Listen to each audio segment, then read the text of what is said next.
अस्सलाम वालेकुम students. Last time हमने काफ़ी कुछ पढ़ा। तो अभी मैं आपको support in movement in animals पढ़ाने जा रही हूँ।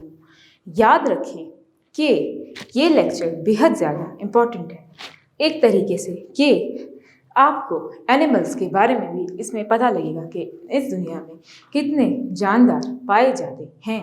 याद रखें कि तो याद रखें कि आप लोग जब भी मूवमेंट के हवाले से सोचें तो याद रखें हमारे पास अगर सपोर्ट नहीं होगा तो हम मूवमेंट भी नहीं कर पाएंगे। ये बहुत मुश्किल सा एक अमल है जो 24 घंटे के दौरान आ सकता है। तो क्लास, अभी मैं आपको huge description on locomotion in animals के बारे में दे रही हूँ। क्लास, हम इंसान हैं, हम लोकोमोशन एक चीज़ की मदद से करते हैं। हमें सपोर्ट स्केलेटन प्रोवाइड करता है, हमें मसल्स ताकत देते हैं कि हम एक जगह से दूसरी जगह रिवॉल्व कर सकें। एक बात याद रखें कि हम लोग एक जगह से दूसरी जगह इजीली जा सकते हैं। इसके अलावा मैं आपको एक और बात बताना चाहूँगी कि हम यहाँ पे डील कर रहे हैं मूवमेंट के साथ, यानी लास्ट टाइम मैंने आपको प्लांट्स की मूवमेंट के बारे में बहुत अच्छी तरीके से बताया था।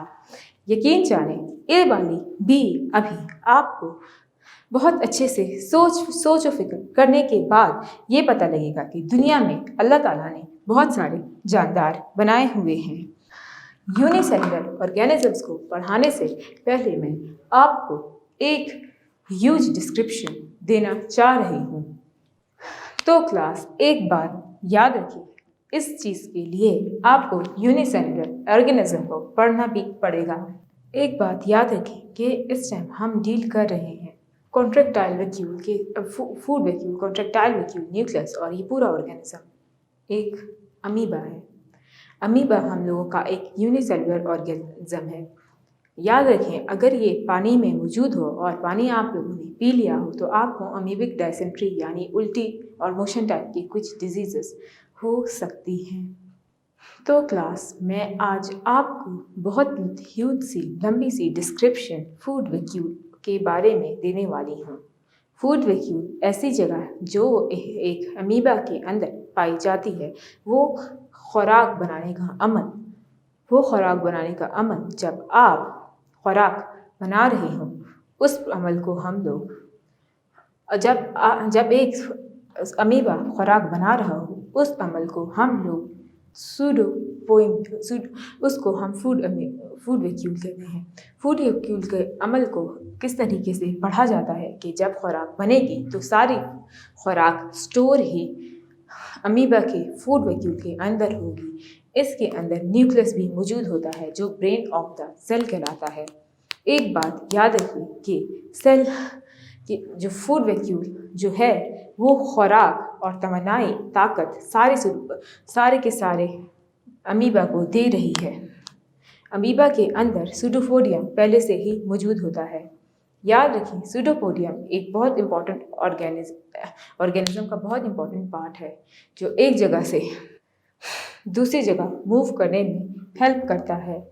याद रखिए, सूडोपोडियम हम लोग एक सूडोपोडियम एक जगह से दूसरी जगह अपने आप को घसीटता हुआ लेके जाता है। वैसे तो ये ऑर्गेनिज्म पानी के अंदर पाया जाता है, इसको हम अमीबा कहते हैं। इसके अंदर कॉन्ट्रैक्टाइल वैक्यूल भी होती है। कॉन्ट्रैक्टाइल वैक्यूल एक तरह की वैक्यूल है जो कॉन्ट्रैक्शन यानी कि खुराक के अंदर जिस्म के अंदर जितनी भी गंदगी एक्सक्रीशन बाहर निकालने के काम आती है। अमीबा को आपने अपने 9th क्लास में यकीनन तौर पे पढ़ा होगा। मैंने ये बात रिपीट इसीलिए की है ताकि आप लोगों को इनका स्ट्रक्चर समझ में आ जाए। ये एक इंटरनल स्ट्रक्चर ऑफ पैरामीशियम है। पैरामीशियम भी आपने अपनी 9th क्लास में शायद पढ़ा हो, तो मैं पिछला आपको इसीलिए पढ़ा रही हूँ ताकि आपको आगे समझने में आसानी हो। एक बात क्लास याद रखिएगा कि इसके अंदर काफ़ी चीज़ें पाई जाती हैं। कैसे पाई जाती हैं, मैं ये बात इस तरीके से बोलना चाह रही हूँ कि कॉन्ट्रैक्टाइल वैक्यूल वाहिद ऐसी वैक्यूल है जो खुराक को बाहर करने का काम करती है। यहाँ पे दो कॉन्ट्रैक्टाइल या दो से ज़्यादा भी मौजूद होती हैं। याद रखिए कि कॉन्ट्रैक्टाइल वैक्यूल का काम क्या होता है। कॉन्ट्रैक्टाइल वैक्यूल खुराक को जिस्म से बाहर करने का काम आसानी से कर लेती है। इसके अलावा क्लास एक और बात याद रखें कि यहाँ पे फूड वैक्यूल जहाँ पे खुराक जमा होती है, ये बात आपको मैंने काफ़ी ऑर्गेनिजम्स के अंदर बताई थी। इसके अलावा इसके अंदर सीलिया मौजूद होता है। सीलिया जो छोटे छोटे धागेनुमा बाल होते हैं जो एक ऑर्गेनिज्म को मदद करते हैं कि वो एक जगह से दूसरी जगह जा सके।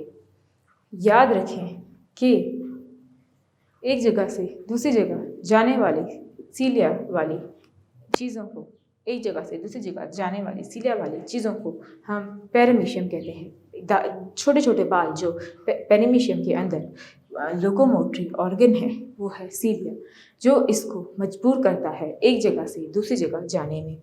याद रखें कि पेरिमीशियम और अमीबा दोनों एक यूनिसेलुलर ऑर्गेनिजम्स हैं। यूनिसेलुलर ऑर्गेनिजम्स एक सेल पे मुश्तमिल ऑर्गेनिजम्स होते हैं जो एक जगह से दूसरी जगह अपनी जगह तब्दील करते हैं। याद रखिएगा कि मैं आपको इस चैप्टर में ये दोनों ऑर्गेनिज्म, चाहे अमीबा हो चाहे वो जो भी हो, वो किस तरीके से मूव करता है वो बताऊंगी। तो क्लास तैयार रहिएगा। चलिए जी, क्लास तैयार हो जाइए आज के लेक्चर के लिए जो बहुत इम्पोर्टेंट है। आई होप आपने पिछला जो मैंने अभी कुछ इसी लेक्चर के दरमियान पहले मैंने आपको 9th का एक टॉपिक पढ़ाया था। ये वो बेसिक टॉपिक नॉलेज थी जो मैं आपको इन जानवरों के बारे में देना चाह रही थी। याद रखिए, ये पानी में पाने वाले ऑर्गेनिजम्स हैं जिसकी वजह से बहुत सारी बीमारियां भी हो सकती हैं। ये जरासीम है जिनको बहुत अच्छे तरीके से डायग्नोस किया गया है। हम जरासीम को बैक्टीरिया कहते हैं, लेकिन इनका नाम बैक्टीरिया नहीं है। लेकिन ये गंदगी कॉज करके आपके जिस्म में जाके आपको बहुत बुरे तरीके से बीमार भी कर सकते हैं। Animal have to move from one place to another in search of food and shelter. Locomotion in amoeba. Amoeba has no specialized locomotory organs like Flagellae or cilia. It moves by the following movement of its protoplasm over its surface. At the surface of amoeba, the fluid of cytoplasm begin to flow out into the projection.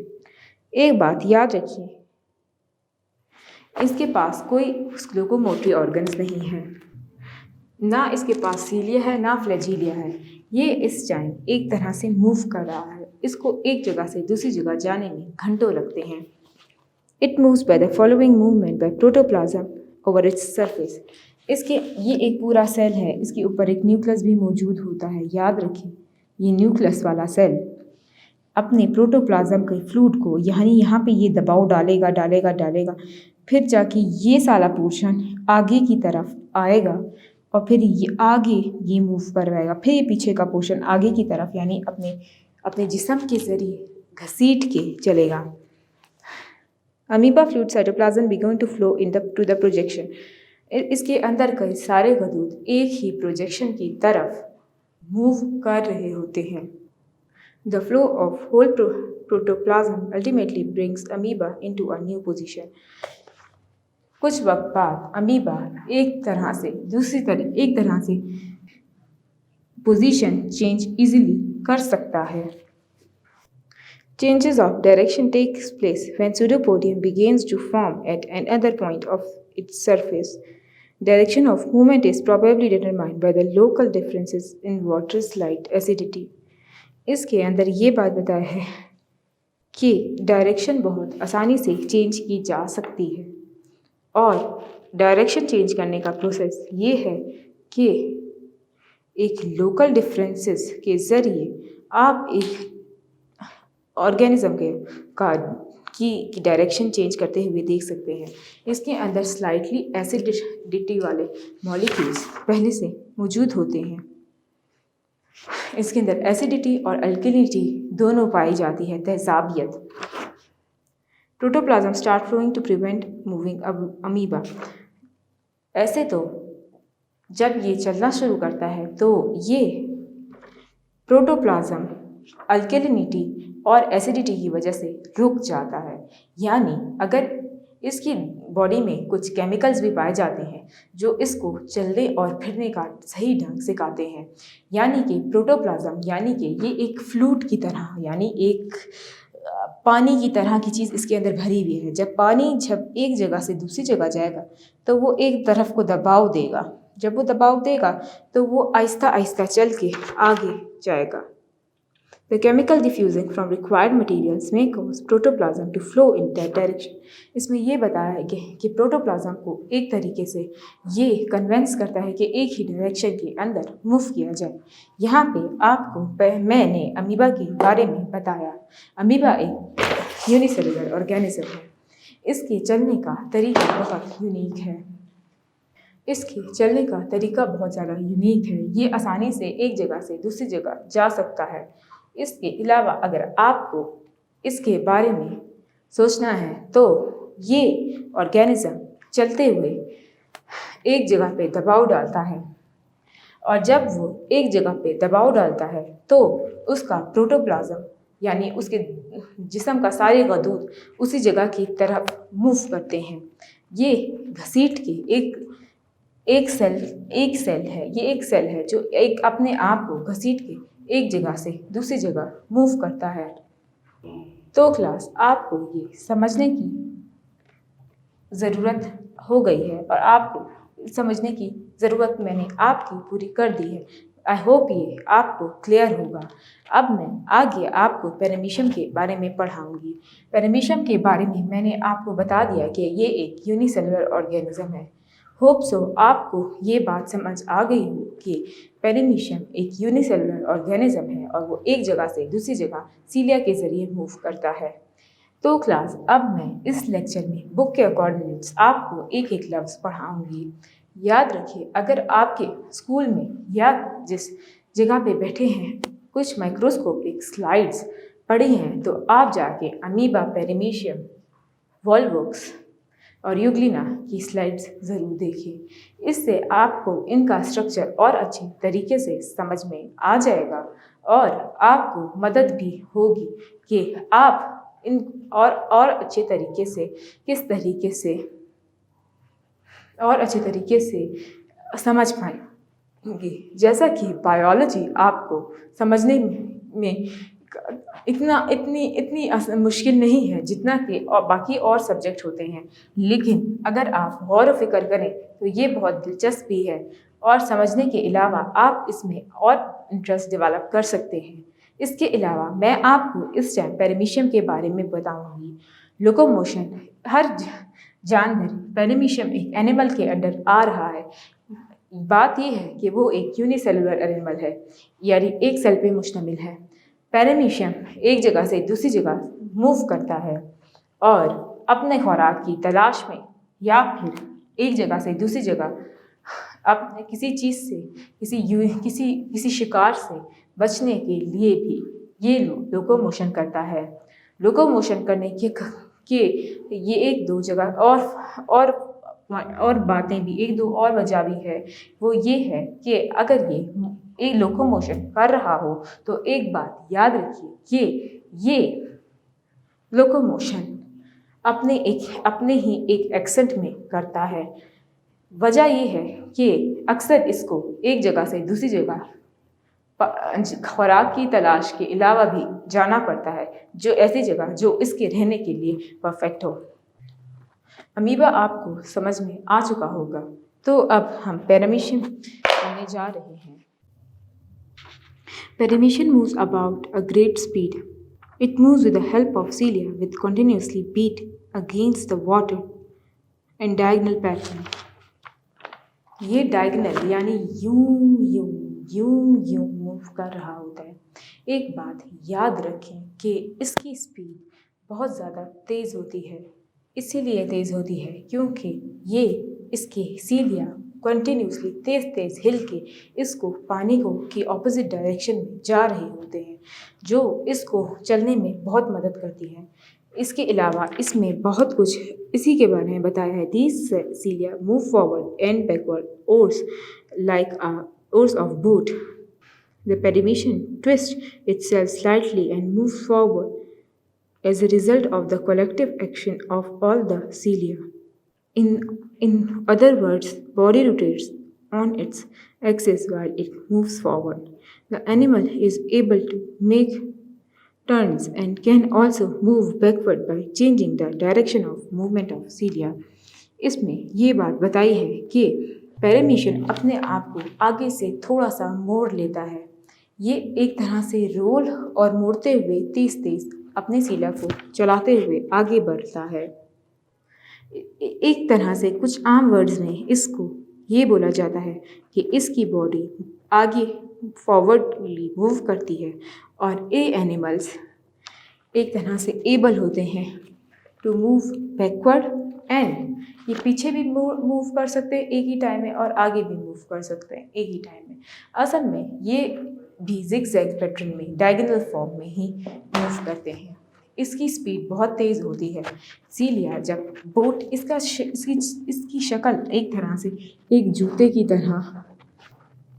के soul की तरह होती है और ये एक जगह से दूसरी जगह इस पैटर्न में मूव करता है।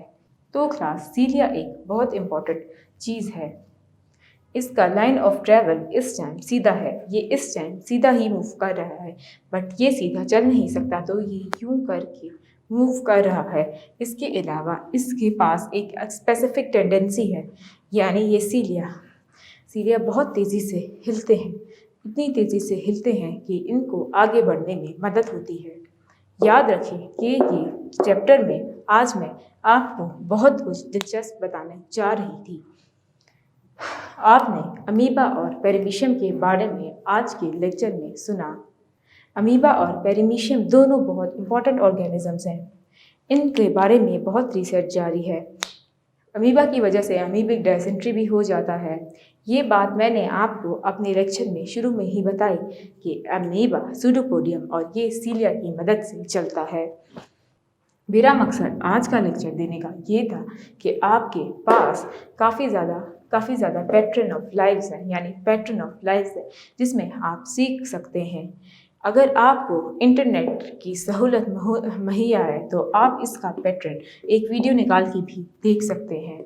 इसके अलावा इसका चलने का पैटर्न इसलिए देखने से आपको ये लेक्चर और ज़्यादा क्लियर हो जाएगा। तो क्लास एक बात और मैं आपको बताना चाहूँगी कि सपोर्ट और मूवमेंट में हम लोग खुराक किस तरीके से अमल में आती है और किस तरीके से आप खुराक को इस्तेमाल करते हैं उसके बारे में पढ़ते हैं।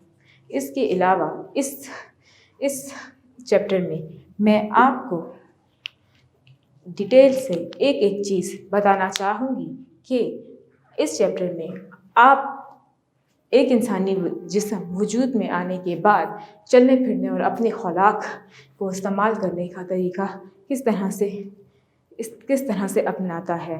जैसा कि आपको पता है कि हमारी सोसाइटी में साइंस बहुत तरक्की कर चुकी है, तो हमें एक चीज़ नई दरियाफ्त में देना बहुत लाजमी है।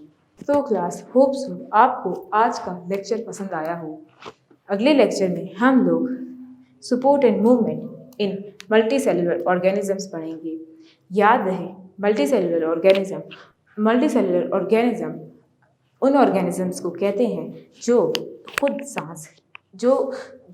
सांस, खुद खुराक और खुद सब कुछ करते हैं, यानी अपनी खुराक खुद बनाते हैं।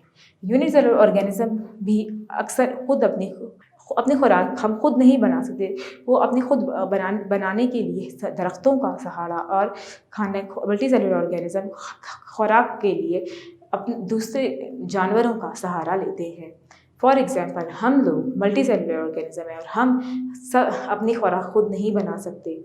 जो खुद बनाने वाले ऑर्गेनिज्म हैं वो दरख्त और प्लांट्स हैं जो मदद करते हैं, जो मदद करते हैं एक इंसान को अपनी तमन्नाएँ बरकरार रखने में और एक तरह से ताकत हासिल करने में, ताकि वो अच्छे तरीके से खुराक ले सके। यहाँ पे पैरामीशियम का स्ट्रक्चर भी मैंने इसीलिए बनाया और इसकी मूवमेंट इसीलिए बनाई कि ये लोकोमोशन करता है जब इसको खुराक की ज़रूरत होती है।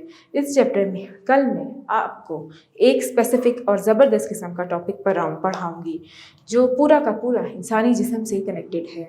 याद रहे कि उसमें हम इंसानी ढांचे के बारे में पढ़ेंगे जो एक इंसान के जिस्म को सपोर्ट अता करता है। याद रहे कि अगला लेक्चर बहुत ज़्यादा मुश्किल और डिफ़िकल्ट है। अपने एक ढांचे को पढ़ने के लिए एक इंसान को काफ़ी टाइम और काफ़ी प्रोनाउंसिएशन, हर चीज़ को प्रोनाउंस करने के लिए एक स्पेसिफिक टेक्निक की ज़रूरत होती है। होप सो आज का लेक्चर आपके लोगों के लिए काफ़ी हो और आप लोगों को पैरामीशियम बहुत अच्छे से समझ में आ गया हो। तो अब आपसे अगली क्लास में यकीनी तौर पे मुलाकात होगी। अल्लाह हाफ़िज़।